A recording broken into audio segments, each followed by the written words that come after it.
وعلى آله وصحبه أجمعين. Puji dan syukur pada Allah Subhanahu wa Ta'ala atas segala limpahan rahmatnya, nikmatnya dan karunia-Nya kepada kita semua. Salawat beserta salam kita haturkan pada Nabi Allah yang mulia, Nabi Muhammad sallallahu alaihi wasallam. Bimbing rahmat Allah Subhanahu wa Ta'ala. Alhamdulillah kita bisa melanjutkan kembali pembahasan kita terkait dengan tafsir dari surat Al-Kahfi. Kita sampai pada ayat yang ke 102 dari surat Al-Kahfi, di mana Allah Subhanahu wa Ta'ala di dalam ayatnya menyampaikan kepada kita tentang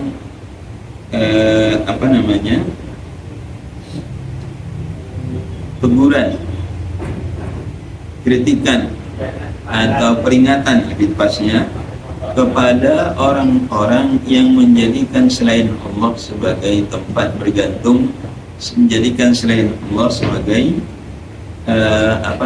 sebagai sangkutan, sebagai penolong, atau dalam bahasa lain sebagai tambatan hati dan seterusnya.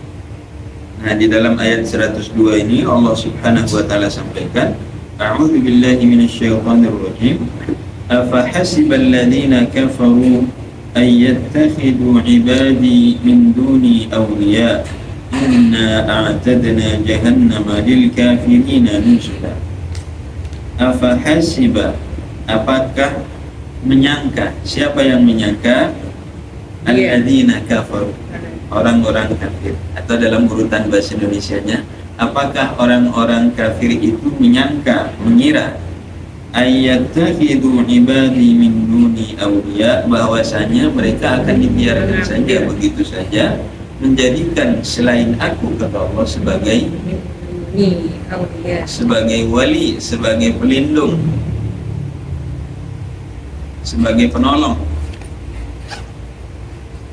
Tentu kata Allah pasti tidak. Allah katakan, inna a'tadna jahannama lil kafirina nuzula. Sesungguhnya kami telah persiapkan neraka jahanam itu sebagai tempat singgah, tempat mampir bagi orang-orang kafir. Artinya tempat bermukimnya orang-orang yang kafir. Nah, ibu-ibu yang dirahmati Allah Subhanahu wa Ta'ala,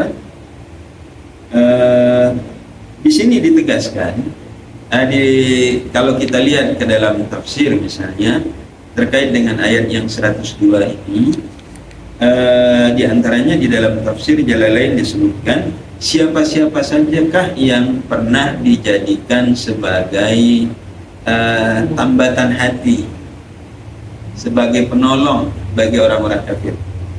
Kalau dalam tafsir Jalalain disebutkan ada malaikat. Ya. Malaikat oleh mereka dijadikan sebagai sesembahan. Kemudian yang terjadi pada kasusnya orang-orang Nasrani menjadikan Nabi Isa sebagai Tuhan. Kemudian yang terjadi pada kasusnya orang-orang Yahudi menjadikan Uzair. Dalam klaim statement mereka atau dalam statement mereka, Uzair itu diidentifikasi oleh mereka sebagai putra Tuhan.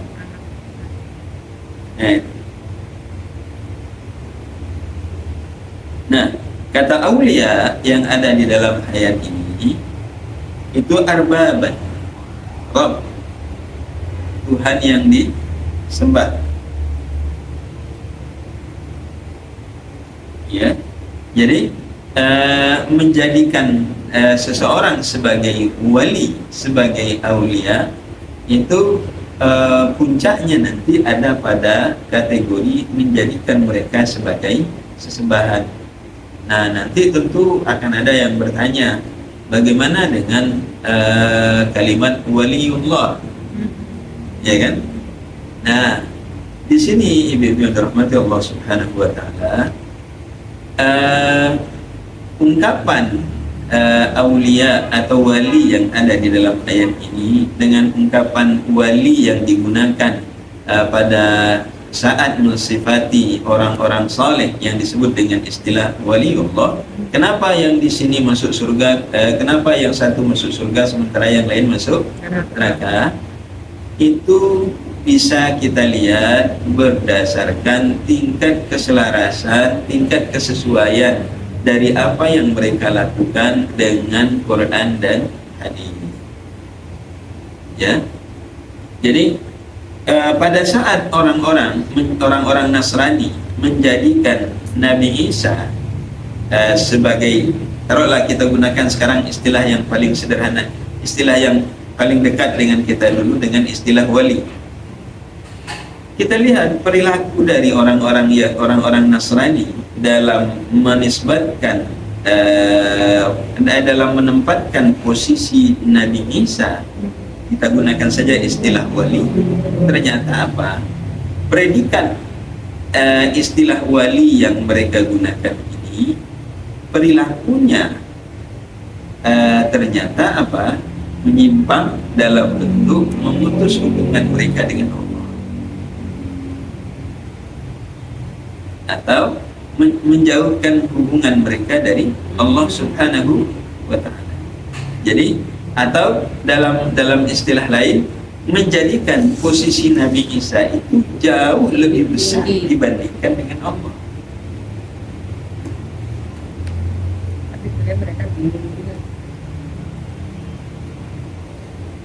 Jadi itulah yang kemudian kita bisa lihat dalam sajian yang nampak di kita terkait dengan keyakinan yang ada pada orang-orang Nasrani. Ya, kalau orang Nasrani dengan keyakinan mereka, itu urusan mereka, lakum dinukum waliyadin.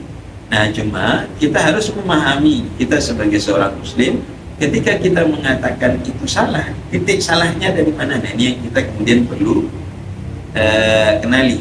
Kita katakan salah, kenapa? Karena Quran mengatakan itu salah. Kenapa dikatakan salah? Jadi bukan karena fatwa si anu, karena Allah sendiri yang kemudian mengatakan itu salah dan keliru. Nah, jadi di dalam Islam disampaikan kepada kita prinsip bahwa Allah lah di atas segala-galanya. Allahu Akbar, Allah lah yang maha besar, Allah lah yang maha agung, Allahus Samad, Allah lah tempat bergantung seluruh. Nah, yang terjadi pada orang-orang ini, mereka menjadikan malaikat jauh lebih besar, menjadikan Nabi Isa jauh lebih besar, mereka menjadikan Uzair itu lebih besar. Nah, sikap inilah yang menjadikan nilai yang mereka sikap inilah yang kemudian menjadikan terjerumusnya mereka ke dalam perilaku yang tidak semestinya. Padahal Nabi Isa sendiri, malaikat Allah sendiri, tidak seperti itu. Allah lah yang maha besar, Allah lah yang maha berkuasa, Allah lah tempat bergantung seluruh makhluk. Nah, di sini di dalam ayat ini Allah Subhanahu wa Ta'ala kemudian juga menegaskan bahwa mereka itu semua, para malaikat, Nabi Isa, Uzair, atau siapapun juga, mereka itu adalah hambanya Allah, mereka itu adalah makhluk ciptaannya Allah. Nah, penghambaan mereka, penyembahan mereka yang keliru dan salah alamat inilah yang kemudian berakibat pada jatuhnya murka Allah. Kemudian Allah katakan, inna a'tadna lil kafirina inna a'tadna jahannama lil kafirina nuzula. Pertama, orang-orang yang menjadikan selain Allah lebih besar, maka positioning yang seperti ini menjerumuskan mereka kepada kekufuran.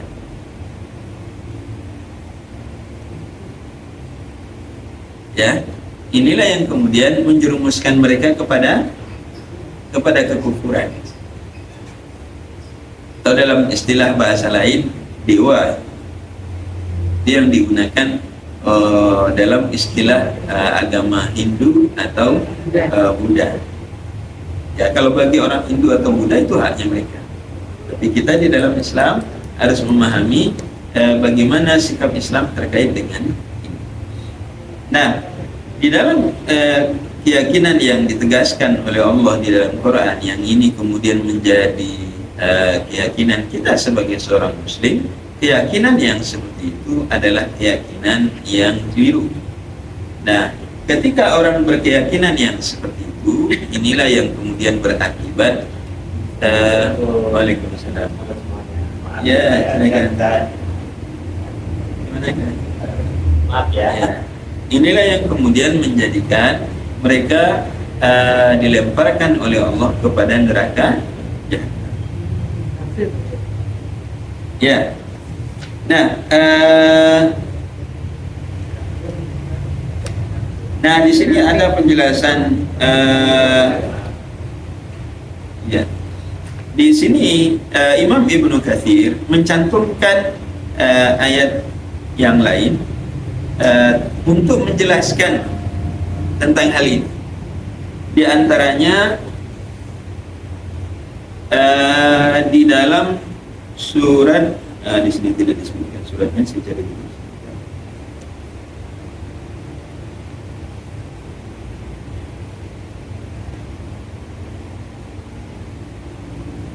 Di dalam surat Al-Kahfi juga ya.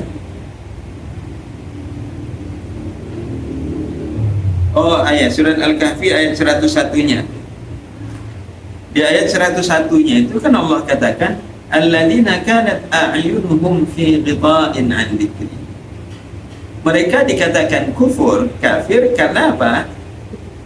Mata mereka itu memiliki ghita', memiliki penutup. Ada tabir di mata mereka sehingga mereka tidak bisa melihat permasalahan itu dengan jelas. Bukan dengan jelas saja, mereka tidak bisa melihat permasalahan itu. Kenapa? Pandangan mata itu sudah terhalang. Nah, inilah kondisi yang terjadi pada orang-orang yang bergelimang dengan dosa, bergelimang dengan kemaksiatan. Ini contoh yang sederhana aja, biar kita bisa lebih mudah melihatnya. Contohnya bagaimana? Kita melakukan sebuah kesalahan. Nah, kesalahan kita tahu ini salah, cuman kesalahan ini Waalaikumsalam. Ahlan. Nah, cuman kesalahan ini sudah menjadi sebuah hobi, sudah menjadi sebuah kebiasaan.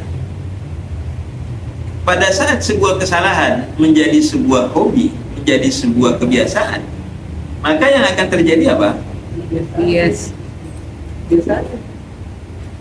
Assalamualaikum. Waalaikumsalam warahmatullahi wabarakatuh.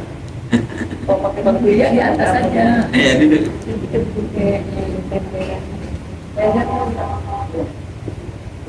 Ada sambal.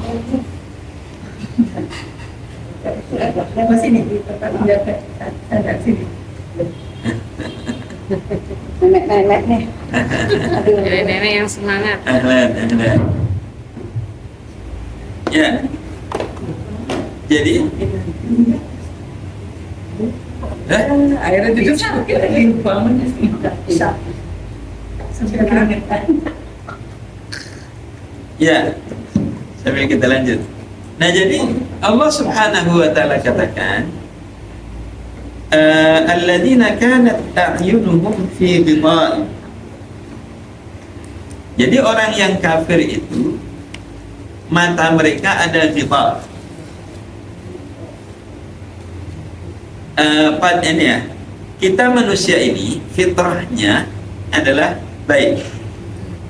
Meskipun di dalam diri kita manusia ini Allah tanamkan, kalau kita melihat misalnya di dalam surat Asy-Syams itu kan Allah katakan a'udzubillahi minasyaitonir rajim fa'alhamaha fujuraha wa taqwaha. Setiap jiwa itu ada sifat fujur, ada sifat takwa, artinya potensi untuk baik dan potensi untuk buruk. Namun bagaimanapun ada potensi keburukan yang ada di dalam diri kita, yang namanya manusia fitrahnya selalu merindukan kebaikan aslinya. Kenapa dikatakan seperti itu? Kita kemudian kan bisa rasakan ketika kita berhasil melakukan suatu keburukan, meskipun kita sukses mendapatkan hasil yang besar dari sebuah keburukan yang kita lakukan, apa yang terjadi dalam hati kita? Gelisah, adanya penyesalan, adanya ketidaknyamanan, itu pasti. Pertama, Hah? pertama sebelum jadi itu kebiasaan. Meskipun itu nanti lama-lama akan seperti hilang, tapi nanti sesekali waktu dia akan muncul. Tapi ini juga selalu hadir. Ya, kita gak usah jauh-jauh. Kita lihatlah misalnya pada kebiasaan buruk yang ada pada diri kita masing-masing, yang sudah menjadi hobi, yang kita bisa menikmati, bahkan kita sampai menikmatinya. Sesekali apa yang muncul dalam pikiran kita? Ini salah, ini tidak benar, kan? Meskipun kita sudah menikmatinya, tapi rasa tidak nyaman itu pasti akan selalu ada. Katanya kan kalau berbuat buruk ada setitik hitam. Iya, nah itu dia. Tapi kan, nah ini begini, itu berada di dalam hadis yang Nabi Shallallahu Alaihi Wasallam sebutkan, bahwasanya ketika seorang anak manusia itu melakukan sebuah dosa, maka muncullah noda di dalam hatinya. Noda itu nempel, tapi hatinya ketika semakin banyak kesalahannya, maka noda itu tempelannya semakin banyak. Tapi hatinya sendiri, tapi sinarnya jadi tertutup. Nah, sinarnya tertutup, tapi hatinya sendiri gimana? Fitrahnya manusia itu ada. Hanya masalahnya fitrah itu tadi apa? Tertutup. Bukannya tidak ada. Inilah yang nanti puncak dari penyesalan itu nanti akan terjadi kapan? Puncak penyesalan itu nanti akan terjadi pada saat sakratul maut. Puncak penyesalan itu nanti akan ada di dalam kubur. Puncak penyesalan itu nanti akan ada di padang mahsyar. Dan yang paling hebat dari penyesalan itu nanti akan ada ketika orang sudah masuk ke dalam neraka. Jadi artinya Allah mau bilang, saya nggak ngoling loh, bukan saya buang hatinya, tapi ketutup doang. Gitu. Nah, kenapa tertutup seperti itu? Karena sikap dan tingkah laku si manusianya. Allah tidak pernah zalim kepada hamba. Allah tidak pernah maksa manusia untuk jadi kafir. Tapi karena si manusia kemudian melakukan sebuah kesalahan, kemudian dia tidak perbaiki kesalahan itu, dia paksa dirinya untuk selalu melakukan kesalahan itu, akhirnya Allah marah, dikasih sanksi, dipaku hati. Hatinya itu seperti dilas, ditutup.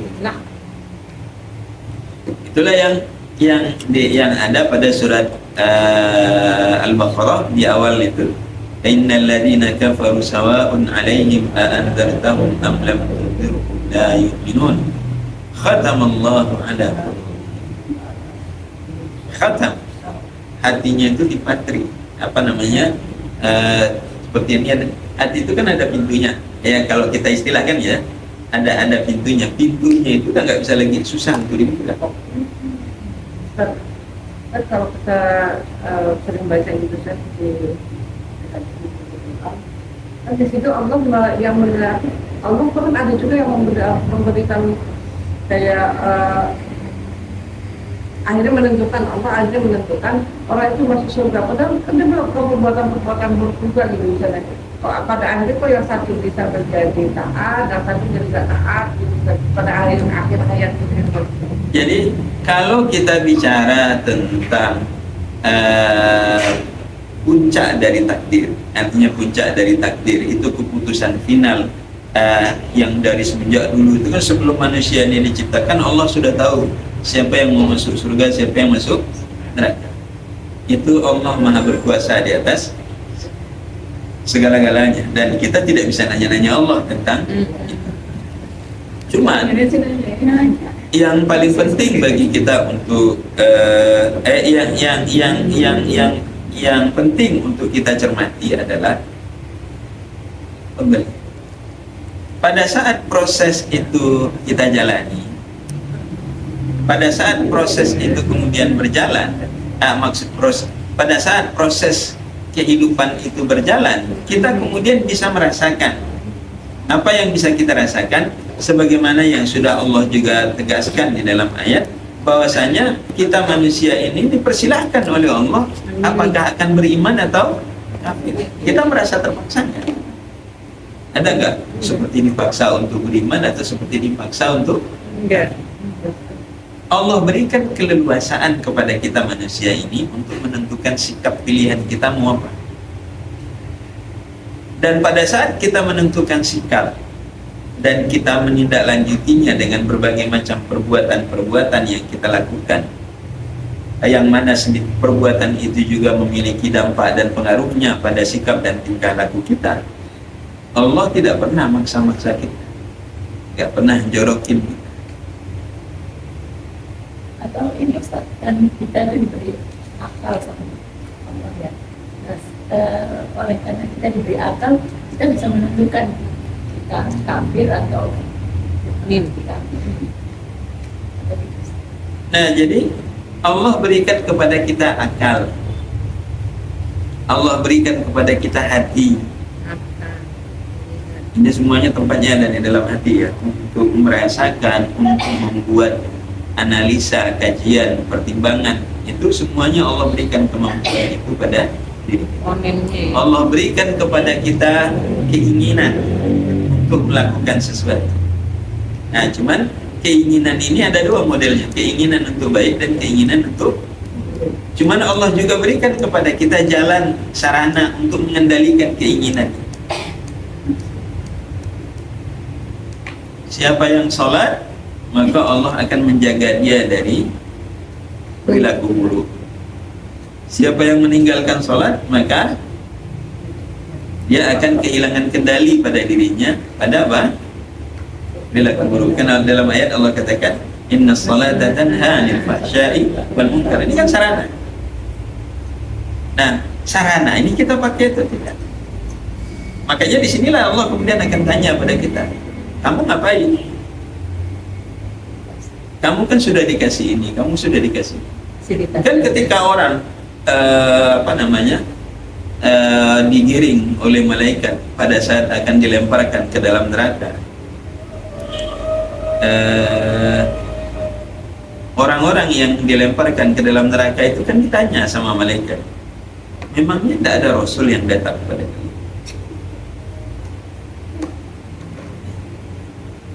Kalau nggak ada rasul yang datang, pasti nggak akan langsung digiring ke neraka.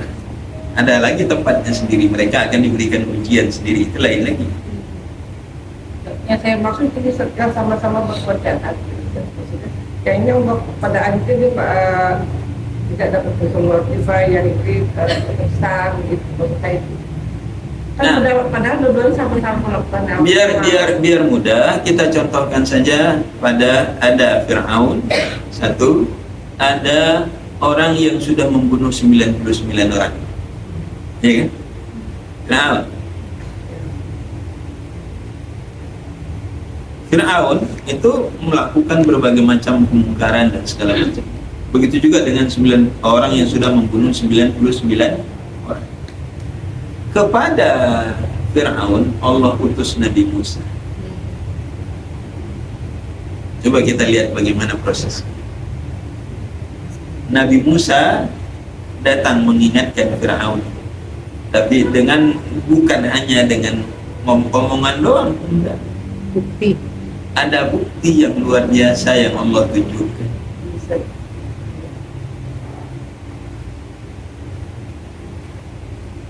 Mukjizat. Namun mukjizat yang disaksikan oleh Fir'aun dari Nabi Musa, oleh Fir'aun langsung menafsirkan mukjizat itu sebagai sihir.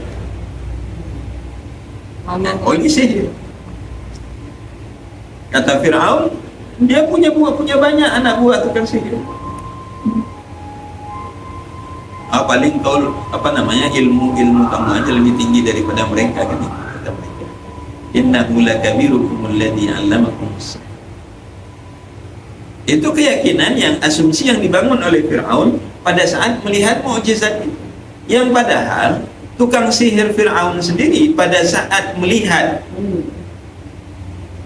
apa yang dilakukan, yang mereka saksikan dari mukjizat yang ditunjukkan oleh Nabi Musa itu, mereka takut. Tukang sihir sendiri ngaku ini bukan sihir, makanya mereka beriman. Nah, ini kan kita bisa melihat tukang sihir Fir'aun itu karena saking fahamnya mereka tentang sihir, mereka bisa melihat beda mana sihir mana mukjizat. Fir'aun sok tahu.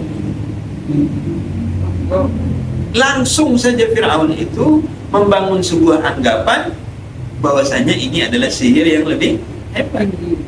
Coba ibu lihat di dalam Quran.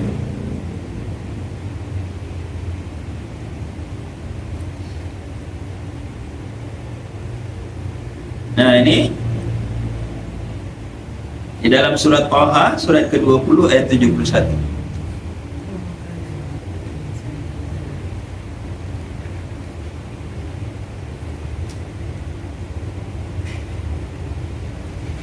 Nah, ini enaknya kita lihat dari ayat 69.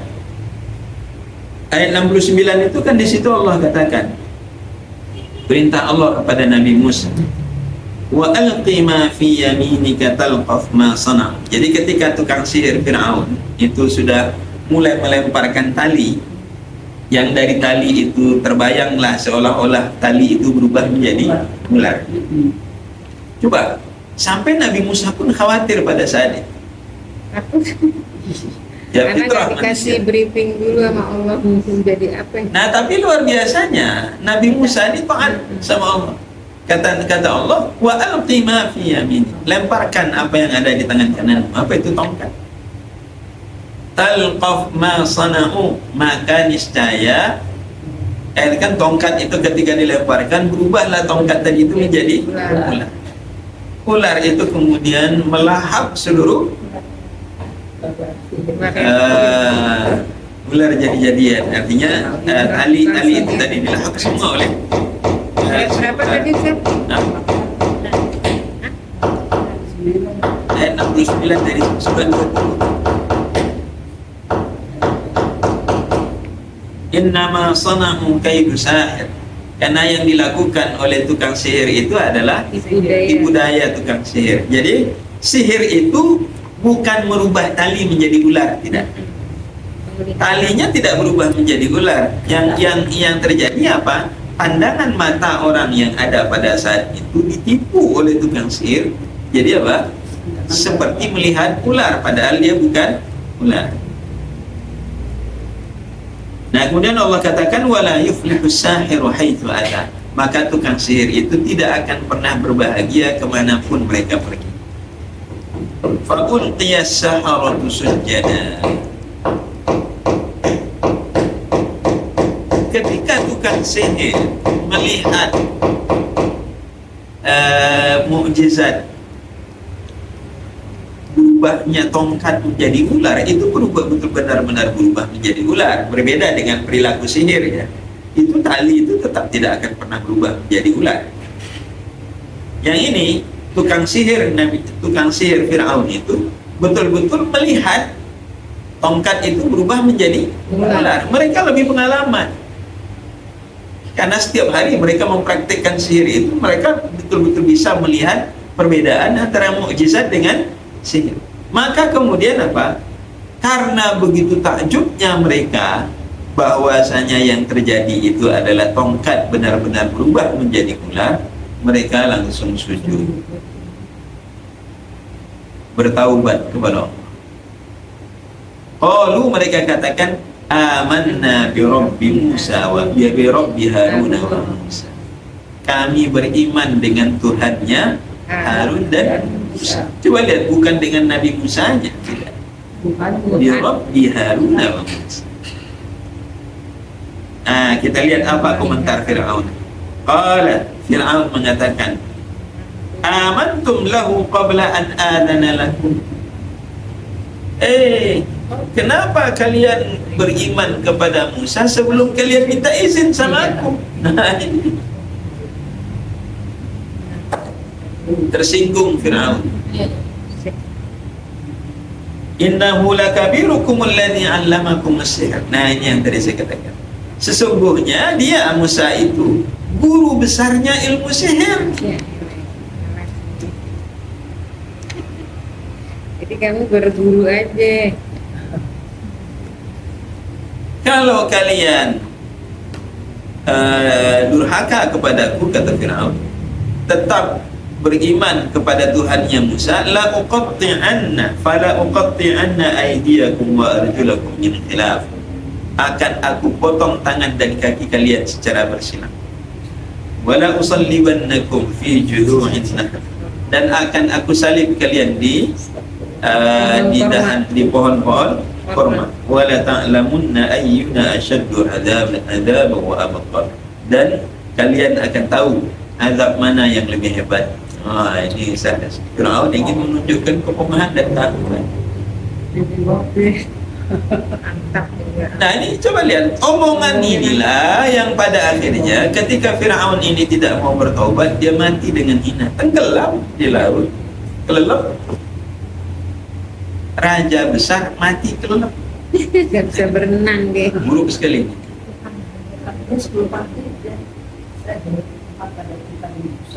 Nah, itu malaikat pada saat mendengar Fir'aun mengucapkan itu, malaikat marah. Diambil pasir oleh malaikat kemudian disumpalkan ke dalam mulut Fir'aun. Saking marahnya malaikat sehingga malaikat tidak mau mendengar nama Allah disebut oleh Fir'aun. Malaikat itu udah leguin. Udah kebangetan. Nah, jadi Pilihan misalnya. Dia lihat bukti tapi dia nah, ini kita lihat lagi nih dalam surat Taha ini di ayat berikutnya. Bagaimana sikap. Jadi ibu-ibu bisa lihat Fir'aun, dia bukannya tidak tahu, dia tahu tapi sengaja membangkang karena gengsi. Raja nggak ada di atas dia. Musa anak baru. Dia coba lihat, ini yang tersangkut di dalam hati Fir'aun itu apa? Dia raja besar, tidak ada yang lebih hebat daripada dia di tanah Mesir. Yang ngingetin dia anak kecil kemarin sore yang besar di dalam pendidikan dia, itu menurut asumsinya dia. Jadi yang dia tolong kan, iya, Dibesarkan melawan. Nah, ini hati-hati kita selaku orang tua, jangan sampai nanti seperti Fir'aun. Artinya apa? Kadang itu kan anak kita itu kan kadang suka ngingetin, cuman karena jadi orang tua gengsi gitu kan. Kemarin Lu baru anak kemarin sore doang gitu kan. Kamu dulu masih kecil gitu kan. Macam-macam lah itu. Nah, ini hati-hati. Fir'aun tuh begitu. Nah, ini beda dengan tukang sihir. Tukang sihir Fir'aun ini, meskipun mereka telah mendapatkan berbagai macam fasilitas, meskipun mereka telah diagung-agungkan oleh masyarakat yang ada pada masa itu ini ya, tukang sihir pada masa itu betul-betul mendapatkan status sosial yang sangat hebat di masyarakat pada masa itu. Kayak anggota DPR. Ya, itu memang orang yang dimintai pendapat oleh raja pada masa itu. Baik-baik ini. Raja nggak sembarangan, bahkan juga memberikan rasa salut dan hormatnya kepada para tukang sihir. Jadi kan kita bisa melihat egonya mereka juga sudah ada. Tapi kita bisa melihat hal yang luar biasa yang terjadi pada tukang sihir yang berhadapan dengan Nabi Musa pada saat itu. mereka mengabaikan egonya. Ya Arab semua. Mereka apa? Betul-betul melihat keagungan dan kebesaran Allah, mereka buang egonya itu, mereka sujud.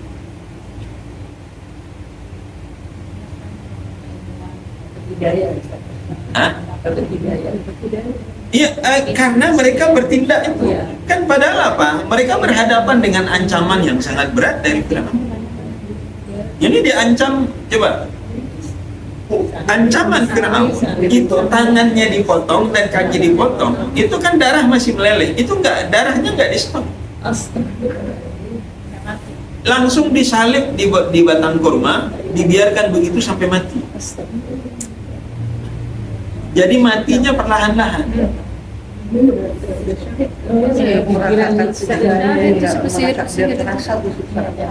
Mati perlahan-lahan. Coba bayangkan, mereka tidak takut dengan itu. Kemudian mereka katakan ini di ayat yang ke-72. Qalu, tukang sihir Fir'aun tadi itu mengatakan setelah mereka bertaubat, bersujud, lan nu'thiraka ala ma ja'ana minal bayyinati walladhi fatarana. Lan nu'thiraka, kami tidak akan mau mendahului, tidak akan mau menjadikan pendapat engkau sebagai yang paling utama setelah hidayah ini datang ke dalam hati kami. Jadi lan nu'thiraka, kami tidak akan mendahulukan pendapat engkau wahai Fir'aun, ala ma ja'ana, karena hidayah itu sudah kami dapatkan. Kami lihat tongkat itu betul-betul berubah menjadi ular. Ini bukan sihir. Pasti Banyak, bukan. Ustaz. Bukan sihir. Banyak tukang sihir. Banyak. Jadi memang saat itu ilmu tertingginya sihir. Jadi kalau kita lihat dalam perilaku sosial masyarakat di masa lalu, di era-era terutama di era sebelum Nabi Muhammad SAW, tukang sihir itu memang betul-betul memiliki posisi sendiri. Bukan dulu saja, bahkan sampai sekarang pun saya kira di banyak masyarakat masih di ya, buktinya kita lihat aja paranormal, dukun-dukun itu masih dipakai oleh orang sampai sekarang.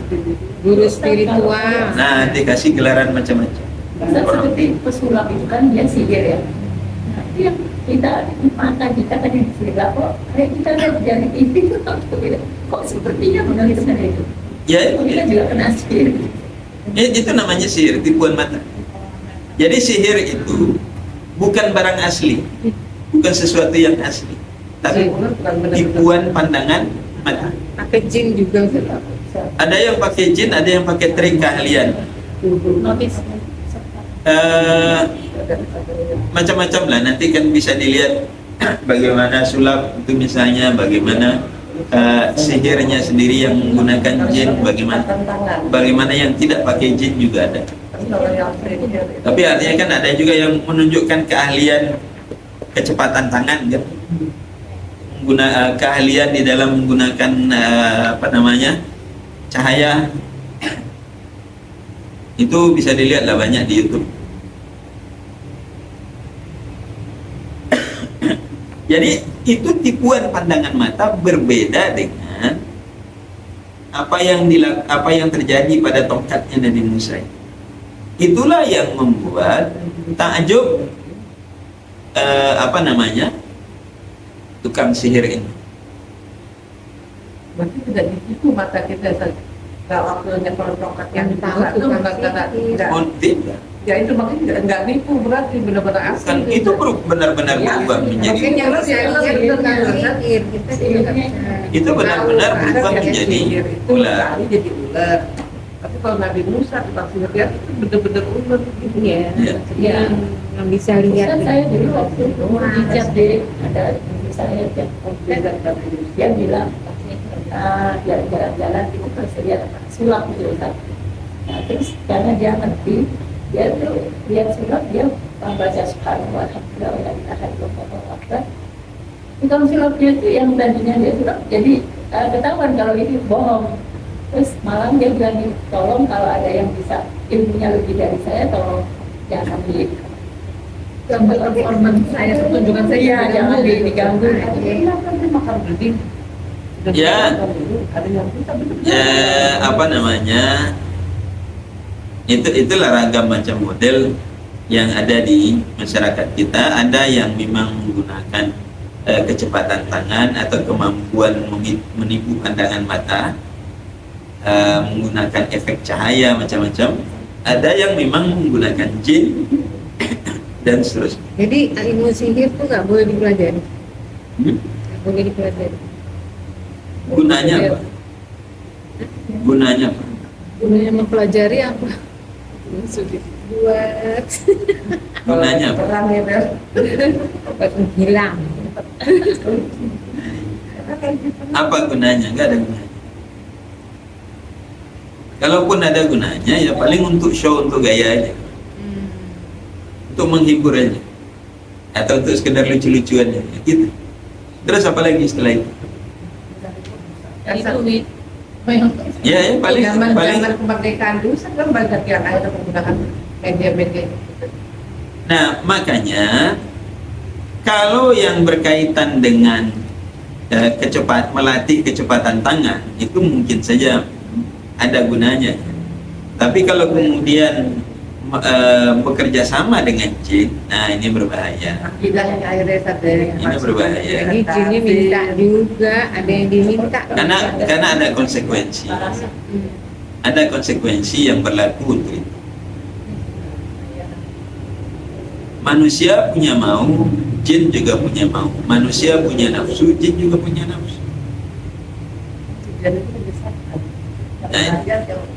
Jangankan jin, manusia yang kelihatan aja kita bisa ditipu. Ya kan? Ngomong jin yang nggak kelihatan, nyaman aja gitu. Nah, kemudian kita sangkutkan lagi kepercayaan kita sama mereka. Ya di mana akal dan pikiran yang sudah Allah berikan pada kita? Manusia yang sudah jelas-jelas kelihatan, tahu kita siapa bapak ibunya, tahu kita di mana rumahnya, masih bisa kita ditipu sama dia. Ini jin, kita nggak bisa ngelihat mereka. Masa kita serahkan keyakinan kita sama mereka? Nah, ini kita yang salah. Nah, dia. Nah, ibu-ibu yang dimuliakan Allah, ini yang luar biasa dari cerita tukang sihir Firaun yang bertaubat ini adalah sikap. Meskipun berhadapan dengan sanksi yang sangat berat tadi, kata mereka, lan nu'thiraka, kami tidak akan peduli dengan apa yang engkau putuskan.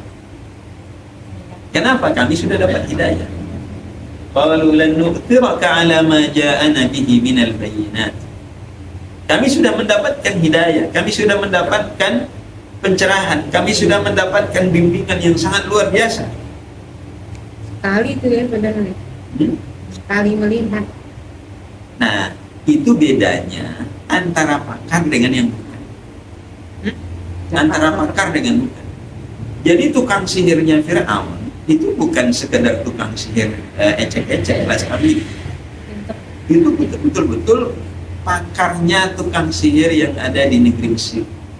Karena kan coba lihat, yang bisa masuk ke istana itu pasti sudah saringan, sudah betul-betul pilihan yang paling hebat. Artinya apa? Yang perjalanan pemahamannya, tingkat keilmuannya itu udah gak sembarangan. Nah, ini yang membedakan antara orang yang belajar, yang punya ilmu dengan yang tidak. Orang yang punya ilmu, mereka akan bisa melihat beda. Oh ini, yang itu. Fir'aun nggak belajar. Nah, Fir'aun kan petantang-petantang aja. Ada ilmunya dia. Fir'aun kan tidak belajar sihir kalau kita lihat di dalam cerita-cerita yang ada itu. Dia menang silsilah aja karena dia anak keturunan raja kan, yang kemudian dia naik tahta menjadi raja, mengandalkan ini kebangsawanannya. Tukang sihir itu kan tidak, mereka belajar. Jadi karena saking fahamnya mereka, Mereka akhirnya betul-betul bisa melihat beda, oh ini sihir, ini bukan. Itulah yang kemudian meskipun peristiwanya hanya terjadi sekali itu, tapi mereka apa? Langsung tercerahkan. Ini nggak sembarangan. Dia takut juga nih kalau tuh ular nanti makan dia juga. Oh, ya, kalau itu sih mungkin nggak sampai seperti itu ya. Kan coba lihat, orang kalau sudah sampai pada titik keyakinan yang ada di dalam hati yang kokoh,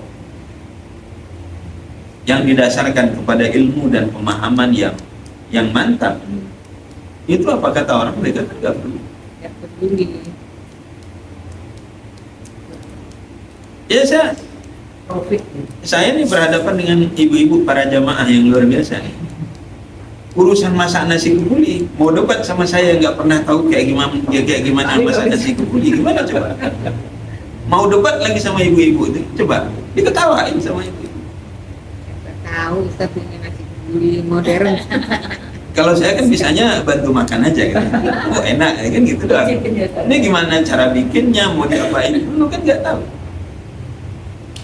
Kan ibu karena sudah setiap hari atau sudah berulang kali memasak itu, kemudian ketemu melihat orang yang apa, ada masakan yang lebih enak.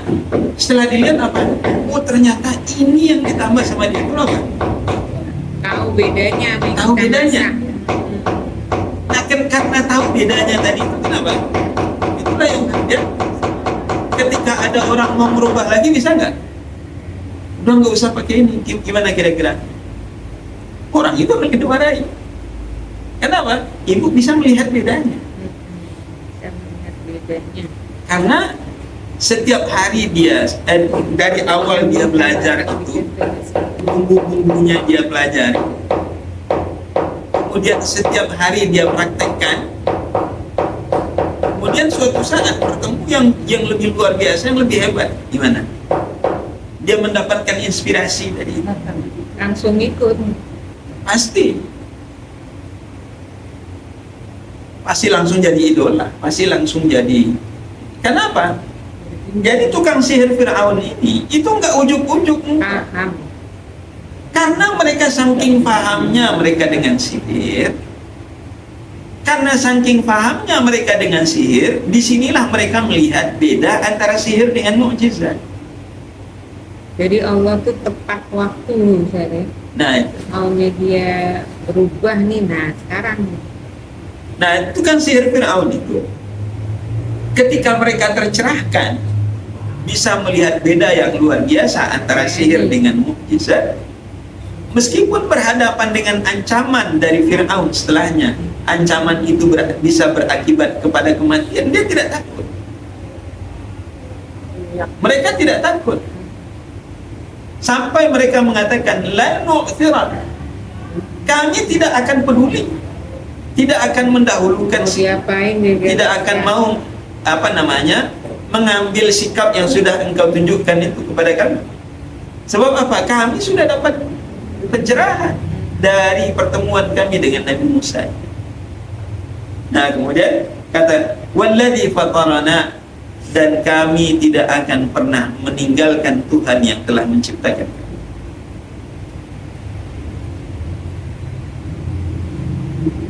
Nah, ini yang luar biasa yang dilihat lagi oleh tukang sihir Fir'aun itu, kegugupan Nabi Musa pada saat berhadapan dengan sihir. Tidak biasa. Kalau orang mahir dengan sihir, masa dia gugup? Mereka nggak bakalan. Oh, ini paling begini, kilik-kilik udah tahu lah kan. Mereka lihat, ini kan dijelaskan, Nabi Musa itu kan gugup pada saat awal. Karena nggak dikasih tahu dulu dan tongkatnya berubah jadi apa. Ya, belajar sihir. Ya. Karena nggak pernah belajar sihir Nabi Musa. Pokoknya patuh aja deh. Ini kan kita lihat aja nih di dalam surat. Coba lihat. Nah, ini biar lebih jelas nih. Ayat berapa? Dari Nih, 68-nya jangan takut. bukan di ayat sebelumnya. Rasa takut 67. Dari ayat 66 bagusnya nih. Qala bal alqu. Ini kan setelah kata Nabi Musa kepada para tukang sihir, kalian aja lah yang duluan. Ini karena dia qalu ya Musa. Ini kan dari ayat 65. Tukang sihir itu berkata pada Nabi Musa, imma an tulqiya wa imma an nakuna awwala man alqa. Engkau Musa yang ingin mendahului, ataukah kami kah yang akan lebih mendahulukan melemparkan ininya, aksinya? Qala, Nabi Musa katakan bal alqu.